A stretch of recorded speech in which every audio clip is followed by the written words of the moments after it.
The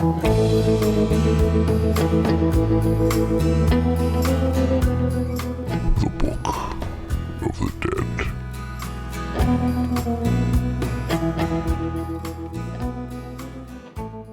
The Paranormal Adventures of a Mail Carrier. A story in 3 parts. I'm a mail carrier. I know, super interesting, right? Honestly, you'd be surprised at the amount of weird shit that happens to us. For those who don't know, contract carriers are mail carriers who buy a contract for a mail route that is typically in a rural area the fancy mail jeeps cannot traverse. So we use our own vehicles to deliver the mail, and we are paid monthly based on what type of route, how long the route takes on a day-to-day basis, and what the post office deems as fair. Technically, we are self-employed, but we still have to abide by the rules of the post office, and we still have to become certified to even touch the mail. But of course, being in the areas that we are in most of the time, that kind of weird shit I mentioned above still happens. Those things happened to me when I was a sub, someone who works for a contract holder, but does not own the route in any way. I was paid by the person who owns the route out of their pocket. Now, however, I am the somewhat disgruntled owner of a 10-year route contract for the first time. I've owned the contract for about 7 months. It's a pretty easy gig. The route itself takes about 2.5 hours to case, sort the mail for delivery, and another good 3 to 4 hours to deliver on a good day, 5 to 6 on super heavy days. I'm not looking forward to seeing what the holidays are like on this route. Thing is, before I got the contract, I had no idea what I was bidding on. The way someone gets a contract is that they bid for it. The person bidding will give a monthly salary amount that they feel would be fairish for the route in question. The post office and bid holders then decide which amount is the most accurate, in their oh-so-wise opinion, for that route, and they give it to whoever has that amount. I was lucky enough to get it, so I get a pretty damn good pay that I technically chose for myself. All I knew of the route was that it went down into the valley. I live in a very small desert city with some very wide outlying mini-communities. These outlying areas are where the majority of our office's contract routes deliver to. My route goes 25 miles out of town to a lot of small ranching properties in the closer areas, and to some pretty scattered random loner properties in the farthest areas. There are a lot of hills and dirt roads where I go. It's very easy to get lost out there, especially if you don't know where you're going. There's one area in particular that goes through a small forest nestled between a random outcropping of hills headed out onto the state highway. It's not like an evergreen forest or anything. That's just the closest definition I can give. They're not really trees so much as gigantic bushes that nestle together very closely on either side of the road. That is towards the end of the route, but it takes up a good chunk of my customer addresses. When I was training, the previous owner of the route, I'll call him Jim, gave me a rundown of the people who live on the route. There are a lot of ranch owners, of course, and they are the ones who get the most parcels. This isn't surprising to me since they're the richest people out there. We, of course, call that section the ranches. There are the elderly retirees that live at a tiny retirement community set up by the city out there. It's pretty spread out, like a teeny tiny little town of their own. That's the area with the second most amount of parcels. Lots of random buying and sometimes gifts from relatives. We call that area the retirement homes. Those are the customers I talk to the most. Then there are the outskirters, as Jim called them. These are the people who live so far off the grid that most of the time we don't deliver packages to them. As a general rule, we are not allowed to deliver boxes to a house if it is more than 3 miles from the mailbox. Most of them live about 5 or 6 miles from the boxes. Their boxes are in long lines, or clusters, as we call them, on the side of the road. As a courtesy to these customers, I ask them to give me their phone number so I can call them if they have a parcel, and they meet me at the box. Most of them don't mind, and I'm grateful to them, because a lot of those roads are treacherous. I once tried to be nice and deliver a box to one of them and got stuck, unable to move my car for almost 4 hours as I didn't have cell service. Eventually they found me, and that's when they gave me their number at last. They don't get many boxes, though, in that part of the route. Then there's what Jim called the ghost town. It's not really a town per se, but more of the secluded homes like the previous area. But these guys are closer to the road, and they're the ones who live in the forest I mentioned above. He called it the ghost town for good reason. These people are either never home, as most of them are snowbirds, or the ones who are very creepy. And there are a few homes out here that are usually vacant, more snowbirds, that have a lot going on. For the stories I'm about to tell you, there are 3 homes involved. 2 of them are in the ghost town. The other one takes place in the outskirters area. That last one is the worst, so I'm saving it for last. There's more, honestly, but these are by far the most interesting as far as history and the stuff that's happened. I'm telling them in order of intensity. By that, I mean I start with the tamest and move up as they get more intense, whether by their history or what happens there. I'll give each house a name here since I pretty much do at work anyways. It's how I remember their address without really having to think about it. Real names have been changed for my customers' privacy. Number 1. The Bailey Cluster. The Bailey Cluster is a grouping of homes in the ghost town that belongs to a single family with the name of Bailey. The mailboxes are all nestled together on the side of the road against some of those large bushes in the forest. Just before the mailboxes, there are 4 total, is a small dirt road that leads to their property. The whole road has to be about 4 feet across. That's how it feels at least, because when you're driving up, the bushes on either side will scrape the side of my car. I've gotten more than a few scratches because of them. I used to ask them to trim down the bushes, but they never did, so I just gave up. When you get to the property, you're met with a large, 6-foot-tall rusted iron gate with the name Bailey, fashioned out of bent-up horseshoes and pipes welded to the top of it. As a general rule, if a gate is shut, we are never encouraged to try and open it to drive in. We aren't even really supposed to walk in if it's shut either, unless the customer has told us it's okay. For the Baileys, I get out and walk their parcels through the gate and up to the first house, which isn't far from the gate.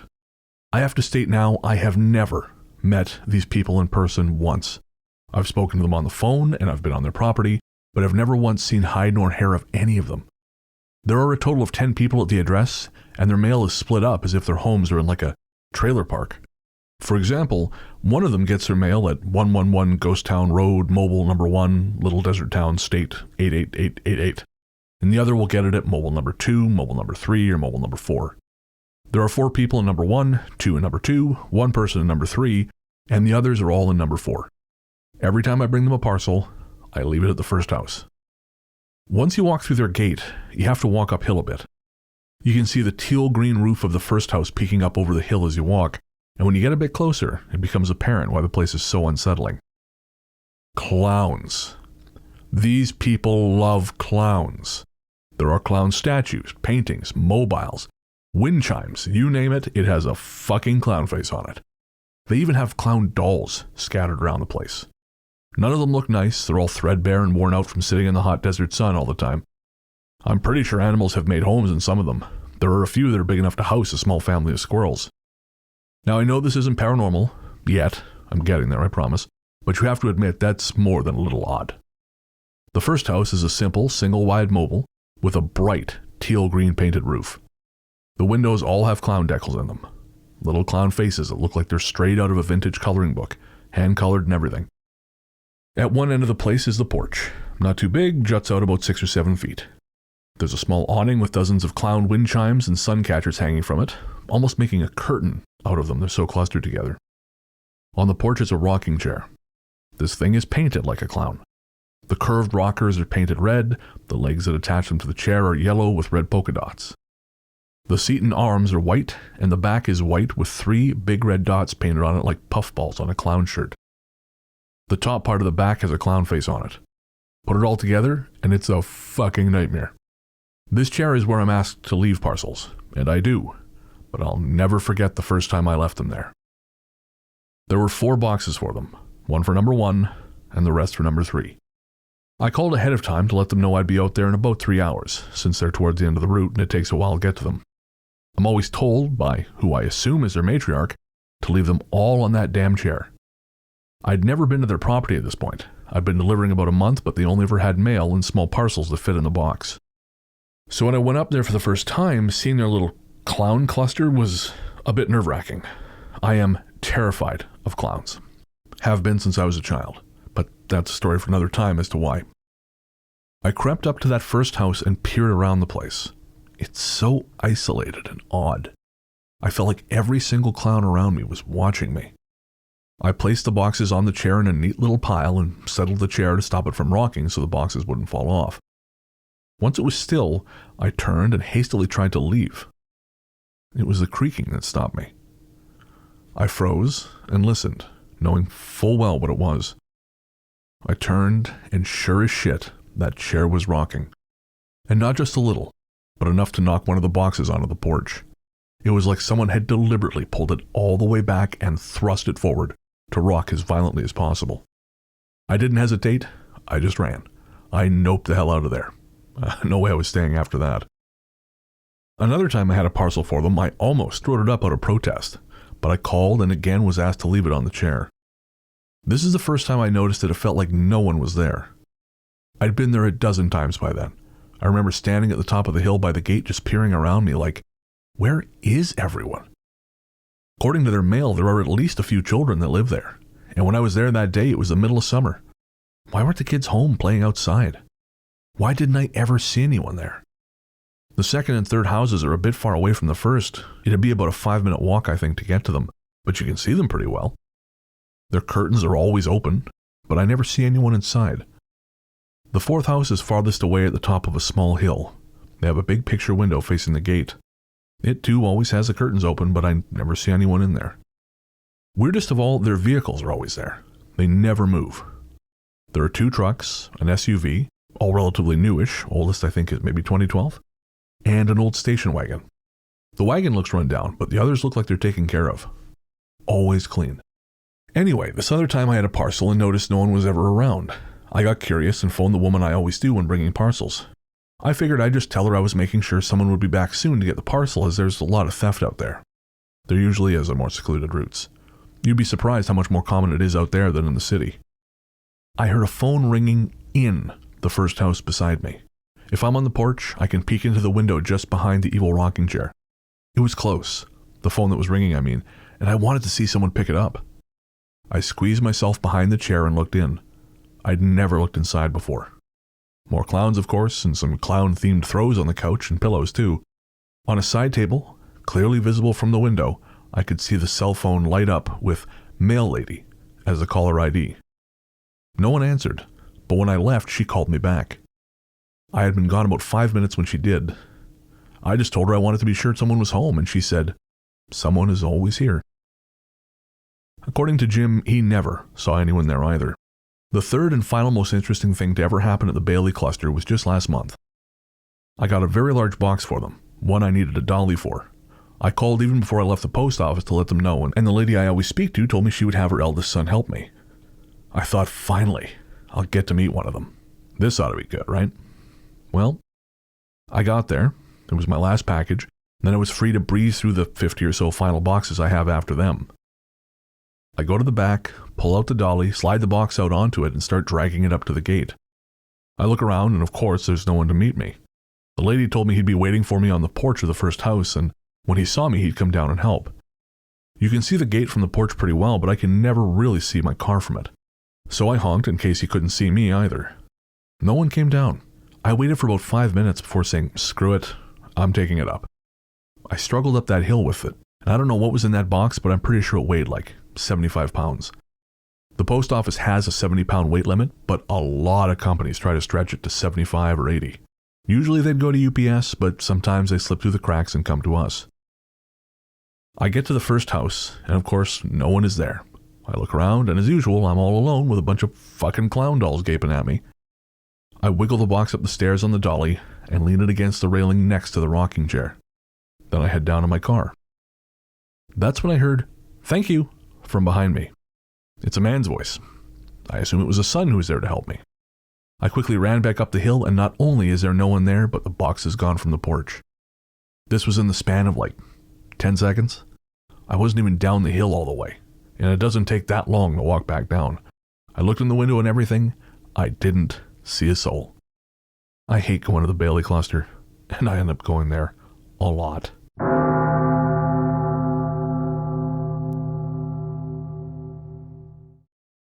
Part 2. The Blood House. This place is the one that gives me the most creeps. While I was training, Jim told me about this place. This is another snowbird place where the people only live there between October and March. They were there when I started, and they came back at the beginning of this month. Super nice couple. I really like them. But I don't have a clue why they live here. Jim told me that back in the early 90s, when he first started working in the post office, the guy who used to do the route before him told him the story. According to him, there was a family of 5 that lived there. All of them were absolutely crazy. The mom had schizophrenia and would apparently abuse the kids because of the voices. The father was no better. He was a worthless drunk who just sat by while his wife hurt the kids.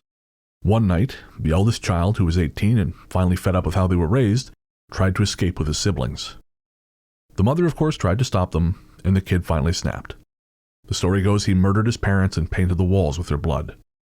The incident changed him, they say, and while his siblings escaped, He stayed in the house with his parents' corpses until he ended up slitting his own throat and tried painting the floor in his blood before succumbing to the blood loss and dying himself. Supposedly, they weren't found for months. The place was cleared out, torn down, and rebuilt. And the guy who built the new house was compelled to paint the house red. It's not obnoxiously red, but it's too red, if that makes sense. There's no long driveway up to this place. It sits right on the road at the end of the ghost town. The end is literally a dead-end road, and they're right there at the tail end of it, where signs tell you to turn around. The current owners, we'll call them Mr. and Mrs. Nice because they're nice, and I'm not feeling all that creative at the moment, they've told me countless horror stories about living there. Sometimes I think they get some sort of sick thrill out of it. When they're not there, I always forward everything, but I have to pass their house to get to the turnaround spot, and their neighbors always have mail, so I go by them no matter what. I've seen some really weird shit out there, but every time I pass the blood house, I just get this awful feeling of dread. Whenever I did deliver packages to them, I'd step out of the car and just standing at the edge of the driveway feels like standing at the precipice of a cliff. I feel like stepping onto their properties, like jumping off to my death. It's unsettling. I honestly don't know how they stay there for as long as they do. I mean, they leave for 6 months out of the year, so I guess for them it might not be too bad, but if I feel that way just delivering packages once in a while, I don't know. It doesn't make sense to me. Mrs. Nice told me to always watch the third window from the left, because that's where the son who went mad likes to sit. She calls him Tommy, even though apparently that wasn't his real name. She feels it suits him. She talks about him like he's her own son. I think she pities him. She believes his soul is trapped there because of all the terrible things that happened to him. When she first told me, my reaction was, no thanks, but one day the temptation got the best of me, and I looked. When you're at their mailbox, you can see into all their windows. The house is a long, one-story place with 6 windows, 3 on either side of the front door. Of course, the house is red, but the trim and the door are all white. The window in question is the one that sits right next to the front door on the left. Mrs. Nice told me that's the front guest room. So I looked, and I couldn't believe my eyes. I didn't see a full-body apparition or anything like that, but I definitely saw a face, and it looked so anguished. Like, you know the happy and sad masks that you see in drama and theater? It looked like the sad mask, just pained. I blinked and the face was gone, and the curtain, which was open, had been closed. Another time I walked up to the house to put a package by the door. The Nices weren't home that day, their trunk was gone, so I decided I would put the package around the back and leave a note in their box to let them know, since I didn't have a number for them at the time. When I walked around the back, I put the package over the small fence into their backyard. Once I did, I turned and I felt myself run into someone, but there wasn't anything in front of me, nothing but air. But I swear, I felt someone was in front of me. I didn't want to move forward. It was like an invisible wall had just sprung up. And while I couldn't see it, I knew that if I went any further, I'd get hurt. It just felt oppressive and strange. I actually backed up into the house and slid along the wall all the way to the front. And whatever invisible force was there, I felt like it followed me. I actually began to cry because I felt like there was a person just pressing up against me as I moved, like they were trying to force me back. Once I hit the edge of the house, I ran. I ran to my car and sped away. I cried most of the way back because it was just so, I don't know what else to say, but terrifying. When I told Mrs. Nice about it next time I saw her, she said, "Tommy likes to do that. He tries to intimidate people. He does it to Mr. Nice all the time, apparently." Around the 3rd week after the Nices left for their summer home, I passed the house and swore I saw someone standing at the mailbox. But it wasn't solid. It was like a blurred outline of a person when I got closer. As I passed, the head seemed to turn with me as I drove, watching me. I do not like passing the house. I'm glad they're back for the winter, because it makes me feel a bit more ease to know they're there, but I still don't like the idea of delivering packages to them. I do not want to be anywhere near Tommy.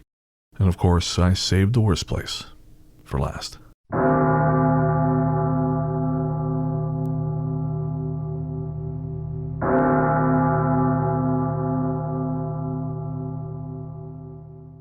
Part 3.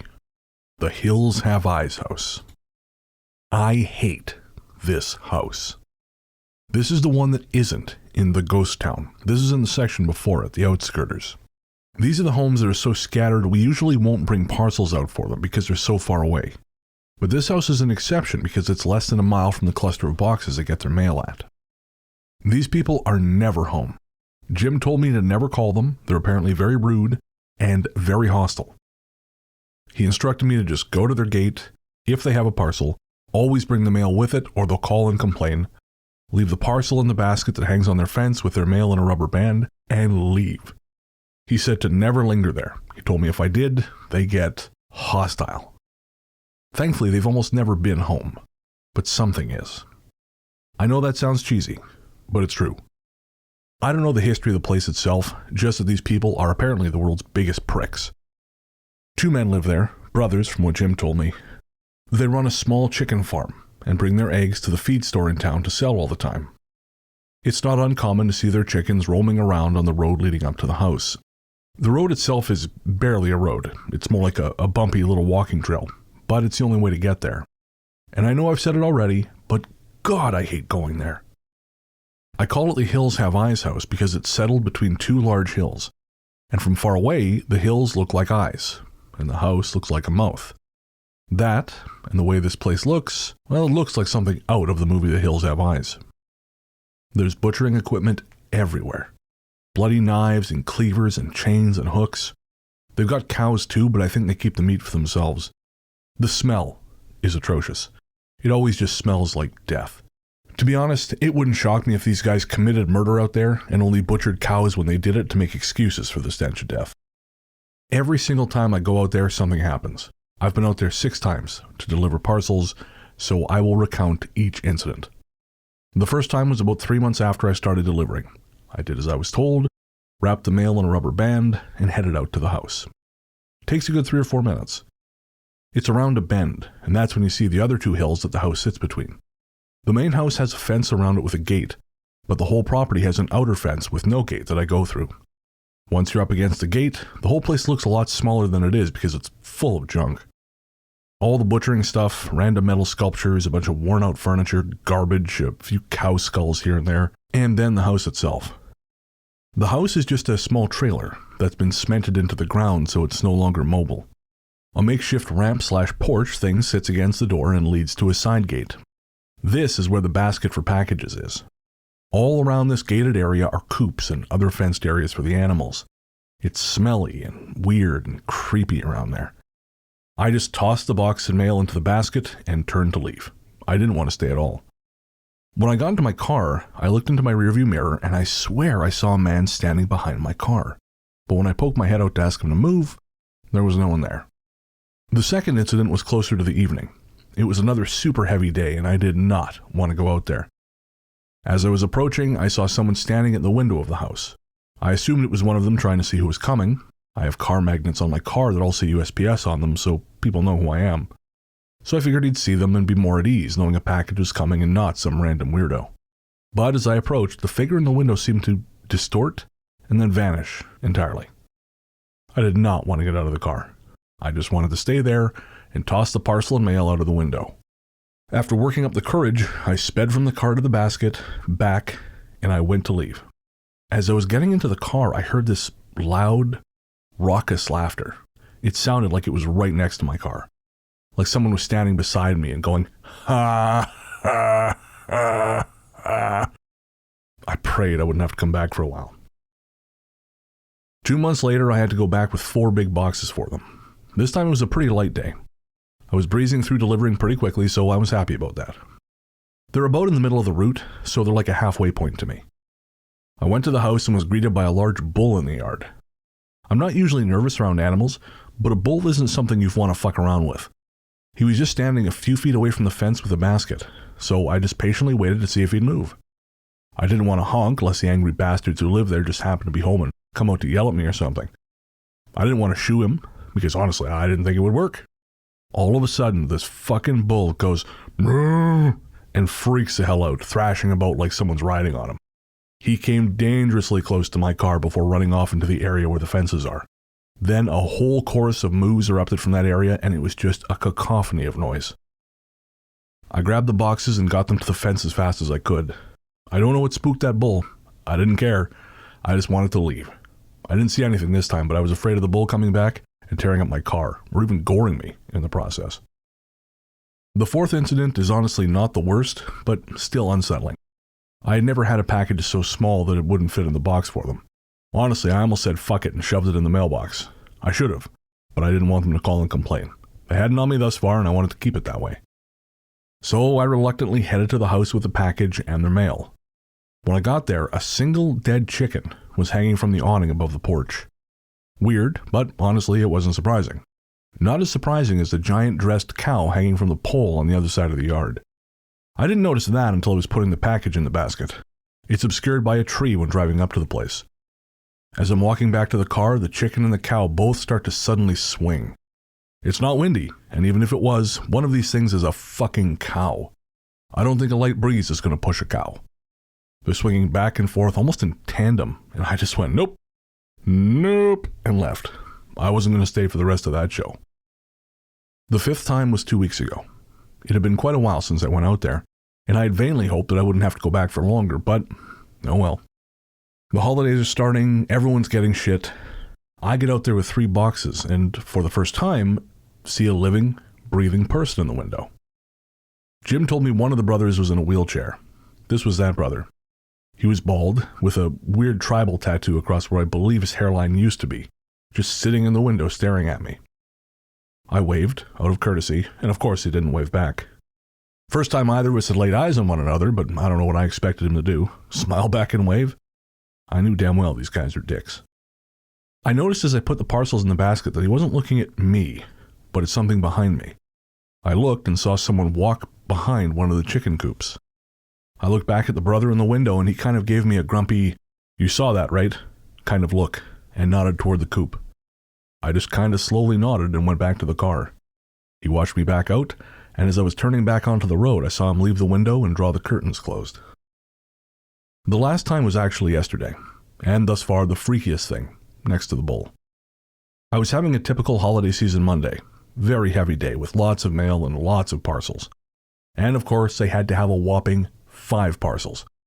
I get out there at about 4 p.m. or so, and I'm already exhausted, halfway done, knowing I'm not going to be home till like 7. It takes a good 45 minutes to get back to the post office, and another 10 to unload and finish my day. I know I won't finish the route until about 6 or so I'm just trying to hurry.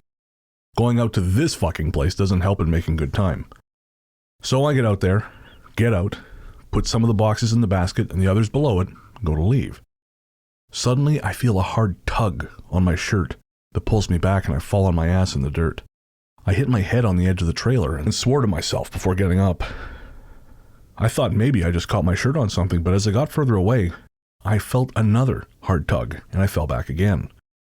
This time I know I didn't catch on anything because I was about 2 feet from the fence on my left and there was nothing on my right and nothing directly behind me.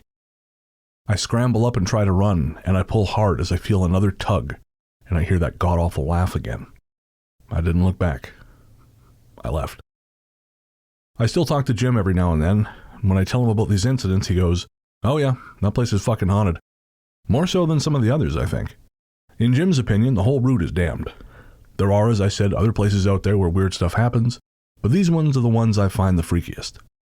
After yesterday's little incident at the Hills Have Eyes house, I feel like I wanted to share these stories with someone other than my husband.